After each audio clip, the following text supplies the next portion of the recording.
নমস্কাৰ ছাত্ৰ ছাত্ৰীসকল, আজি তোমালোকৰ বাবে এটা নতুন ভিডিঅ' লৈ আহিছোঁ। তোমালোকৰ ছ'চিয়েল ছায়েন্সৰ 22 নম্বৰ পাঠ নাগৰিক আৰু নাগৰিকত্ব। এই পাঠটোত যিখিনি প্ৰশ্ন আছে প্ৰশ্নসমূহ আজি ভিডিঅ'ৰ জৰিয়তে আলোচনা কৰিম। আহাছোঁ এতিয়া আমি প্ৰশ্নসমূহ চাই লওঁ। প্ৰথম 1 নম্বৰ প্ৰশ্নত আছে চমু উত্তৰ লিখা। ইয়াত কেইবাটাও প্ৰশ্ন আছে। প্ৰথম প্ৰশ্নটো হৈছে নাগৰিক শব্দৰ অৰ্থ কি? উত্তৰ হ'ব নাগৰিক শব্দৰ অৰ্থ হ'ল ৰাষ্ট্ৰ এখনৰ স্থায়ী বাসিন্দা। ছাত্ৰ ছাত্ৰীসকল, যদি তোমালোকক লিখিব দিয়ে নাগৰিক কাক বোলে, তেতিয়াহ'লে ইয়াৰ লগত লিখিবা যি ব্যক্তিয়ে এখন দেশত স্থায়ীভাৱে বসবাস কৰি সেই দেশৰ সকলো অধিকাৰ ভোগ কৰে তেনে ব্যক্তিক নাগৰিক বোলে। মই ইয়াত একেলগে লিখি দিছোঁ। তাৰ পিছৰ প্ৰশ্নটো চোৱা, বিদেশী মানে কি? উত্তৰ হ'ব যেতিয়া কোনো ব্যক্তিয়ে আন কোনো ৰাষ্ট্ৰত থাকি সেই ৰাষ্ট্ৰৰ পৌৰ অধিকাৰ ভোগ কৰে তেনে লোকক বিদেশী বোলে।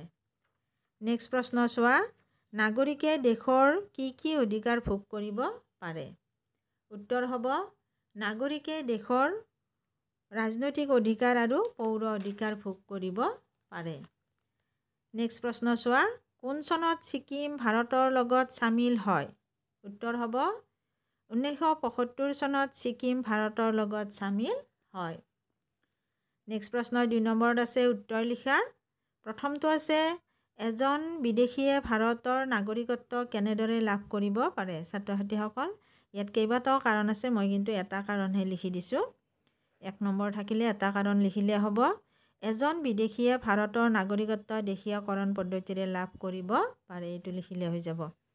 নেক্সট প্ৰশ্ন চোৱা, পৌৰ অধিকাৰসমূহ কি কি? পৌৰ অধিকাৰসমূহ হ'ল জীৱন ৰক্ষাৰ অধিকাৰ, মতামতৰ অধিকাৰ, ব্যক্তিগত স্বাধীনতাৰ অধিকাৰ, শিক্ষাৰ অধিকাৰ আদি। নেক্সট প্ৰশ্ন চোৱা, এজন নাগৰিক কেনেকৈ নাগৰিকত্বৰ পৰা বঞ্চিত হ'ব পাৰে? নাগৰিকত্বৰ পৰা বঞ্চিত হ'ব পৰা কেইবাটাও কাৰণ আছে। প্ৰথম কাৰণটো হৈছে ৰাষ্ট্ৰবিৰোধী কাম কৰিলে নাগৰিকত্বৰ পৰা বঞ্চিত হ'ব পাৰে। নেক্সট কাৰণটো চোৱা, অনুমতি নোলোৱাকৈ অন্য ৰাষ্ট্ৰৰ উপাধি ল'লে নাগৰিকত্বৰ পৰা বঞ্চিত হ'ব পাৰে। নেক্সট চোৱা, ভাৰতীয় ছোৱালীয়ে অন্য দেশৰ নাগৰিকক বিয়া কৰাই সেই দেশৰ নাগৰিকত্ব লাভ কৰিলে নিজৰ দেশৰ পৰা নাগৰিকত্বৰ বঞ্চিত হ'ব পাৰে। নেক্সট পইণ্টটো চোৱা, বহুত দিন একেৰাহে নিজৰ দেশত অনুপস্থিত থাকিলেও নাগৰিকত্বৰ পৰা বঞ্চিত হ'ব পাৰে। ছাত্ৰ ছাত্ৰীসকল, মোৰ চেনেলটো ছাবস্ক্ৰাইব কৰিবা এনেকুৱা ভিডিঅ' পোৱাৰ বাবে, আৰু ভিডিঅ'টি চাই যদি ভাল লাগে লাইক এটা কৰিবা আৰু কমেণ্ট কৰিবা। নেক্সট চোৱা, 3 নম্বৰত আছে খালী ঠাই পূৰ কৰা। প্ৰথমটো আছে বিদেশীসকলে ডেছ অধিকাৰ ভোগ কৰিব নোৱাৰে। বিদেশীসকলে ৰাজনৈতিক অধিকাৰ ভোগ কৰিব নোৱাৰে। বিদেশীসকলে পৌৰ অধিকাৰে ভোগ কৰিব পাৰে। নেক্সট চোৱা, আমাৰ দেশ ভাৰতত এজন ব্যক্তিয়ে ডেছ বছৰ বয়সত ভোটাধিকাৰ লাভ কৰে। আমাৰ দেশত এজন ব্যক্তিয়ে 18 বছৰ বয়সত ভোটাধিকাৰ লাভ কৰে। তাৰ পিছৰটো চোৱা, ছিকিমৰ জনসাধাৰণে ডেছৰ জৰিয়তে ভাৰতীয় নাগৰিকত্ব লাভ কৰিছে। উত্তৰ হ'ব ছিকিমৰ জনসাধাৰণে চামিলকৰণৰ জৰিয়তে ভাৰতীয় নাগৰিকত্ব লাভ কৰিছে। তাৰ পিছৰটো চোৱা, 4 নম্বৰত আছে শুদ্ধ উত্তৰটো বাছি উলিওৱা। প্ৰথমটো আছে এজন বিদেশীয়ে পৌৰ অধিকাৰ / ৰাজনৈতিক অধিকাৰ লাভ কৰে।